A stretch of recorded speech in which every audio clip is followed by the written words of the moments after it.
Liverpool, Manchester United. It doesn't come any bigger. It doesn't come any more pressurised. So firstly, Jack, I want to come to you and ask, how on earth did United drag themselves into a title race? I don't know, Craig. I've not been too impressed by them this season. I really haven't. And, it's one of them situations where I think it was only a few weeks ago where everyone looked at the table and thought, shit, like, how are they there? Like, it was only a few weeks ago we were all saying, oh, Ole again, not doing really well for United. Is it time that we see him go? But, they've been so good this season at United, and it's typical United, and it's what we spoke about last season that we were so happy with Liverpool doing.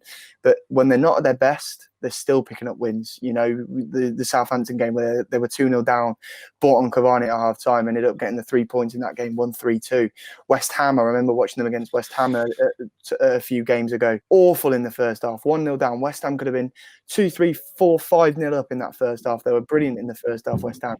Second half, United came out a lot stronger, looked a lot better. Now we're in a situation where they are where they are because they've managed to grind points in games where they've not looked too convincing, and they've done that. I know Klopp's pointed to the penalties, and Bruno Fernandes is so good at scoring penalties, and United are a team that are so good at winning penalties. But it's not solely down to that. It's because in games when they've not looked good, they've just done things that they've been able to do to just find winners from nowhere. I think it's one of them situations. Do I think they'll win the title? Absolutely not. I think City aren't that too far behind either. If we're not to win it, City will go and win it. For me, Manchester United, have done all right this year, and they're managing to pick up points when they're not looking convincing in games. I can't see them winning the title because Ole Gunnar Solskjaer's the manager. He's not someone I rate, and I think when it comes down to them needing to pick up points in the serious games and the games where obviously, Craig, as we saw the other night with the semi-final, where first half he took the game to Man City, they looked really, really strong. Second half, tactically, he got it all wrong. He made his subs way too late, and I think that's the kind of manager Solskjaer is. And when it comes down to a close title race, I think bottle it's the wrong word, but he won't be as strong as Pep and Klopp at doing that. And I think that's where Manchester United will fall this season. And for you, Mr. Stevie, sir? I'm just completely baffled by it, if I'm being honest. I can't believe they're anywhere near the top of the league. And I was going to bring up the West Ham game. As the West Ham game, they were absolutely awful in the first half, like Jack said. They were awful. And Southampton, the same thing. They didn't get a home win till about the 7th home game of the season or something, wasn't it? I'm fairly baffled by it all, and I don't see it lasting at all. Every time they've kind of gone up against one of the big teams, they got absolutely battered at home by Tottenham, didn't they? They were fairly convincingly beaten by City the other night. I just can't see it lasting, to be honest. And I think, I reckon we'll put them in their place at the weekend, because I think, Liverpool this season we've kind of struggled. It's a funny season, isn't it? We've, had a bit of a struggle against West Brom and Newcastle and Brighton and Fulham and stuff. But when it's come to Wolves or Leicester or Arsenal or Chelsea or Tottenham or City, we've been bang on it. So, I think they'll put them back in their place. And it's just been a weird season, though, hasn't it? We're talking quite negatively, like the centre-back stuff. We're talking quite negatively. And yet we're sat top of the league at the moment. I'm pretty confident about the weekend, as confident as I ever am about Liverpool United games. I don't see them lasting the distance, really. I think they'll be looking at top 4. I don't even think they'll be thinking, winning the title. I am a bit worried, though. I can't lie. Ahead of the game, I am a bit worried, and that's because, as I said before, they're just finding ways to pick up points, and that is how champions play. Look, we saw us last season. We were so good at that last season, where it weren't our day. We weren't looking great, but there we go, 3 points. Villa, where 1-0 down, majority of the game, looking awful, not causing too many clear-cut opportunities. VAR's against us, but here you go, 2 late goals, come away with 3 points. Whereas this season, it seems to be United that are getting that. They got a penalty after the full-time whistle against Brighton, just things like that, just bits and pieces of luck going their way. So, there is that part of me that thinks, okay, I am a bit scared of the United game because maybe we'll have everything go against us, and just on the day United will manage to find something from somewhere to get the 3 points, and the defence doesn't convince me. We don't have much pace in that back line, definitely at centre half for that front three if they play Rashford, Martial and maybe even Dan James. It's something that they could, we've seen over the last couple of years. Solskjaer's been good in those sort of games because he sits back, absorbs the pressure and plays on the counter attack. But like Steve said, I don't want to be too negative. There are things that are so great about this Liverpool side, and in those big games usually you see Liverpool step it up.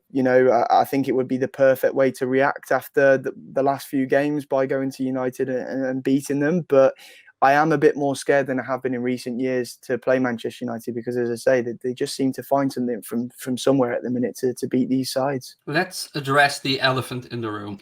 Let's talk about the referees. Let's talk about them perhaps having to be a bit braver, and let's talk about the penalty count. Because when I look at the United penalty count, I have to say I can only maybe pick up a handful that were questionable. And there are some obvious ones, Bruno's one and a few others, but I think Manchester United's forwards are just being more clever in winning these penalties. If I'm being brutally honest, I think our players at times can be either criticised for going down too easily in the past or are just being too honest. Like no referee in the world can explain to me how Darlow was able to grab onto Sadio Mane's leg and that not be looked at by VAR. I gave up after that one. So, Steve, is there anything to this? Is this why we're a little bit worried? Are we expecting almost to go in this game 1-0 down psychologically? I'm the opposite of a conspiracy theorist. I look at all these people that say in Premier League don't want us to win the Premier League, etc., etc. I just don't buy it. Don't buy anything to do with that.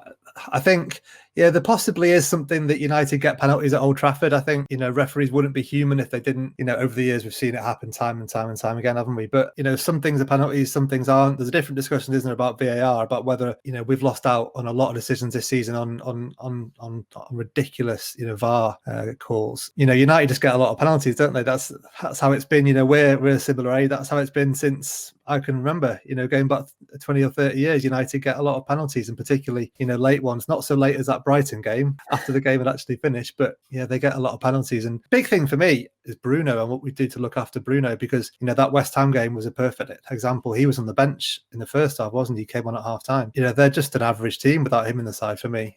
And he comes on and makes them completely different because he's that good. We'd have to have a little think about who's in and around his areas. I think it's easy to shut him out, but I think the issue is, like I say, he seems to be so good at when he's given a moment in a game, he takes it with both hands and he creates these moments, or he gets them from the spot, or he's the one finishing them for Manchester United.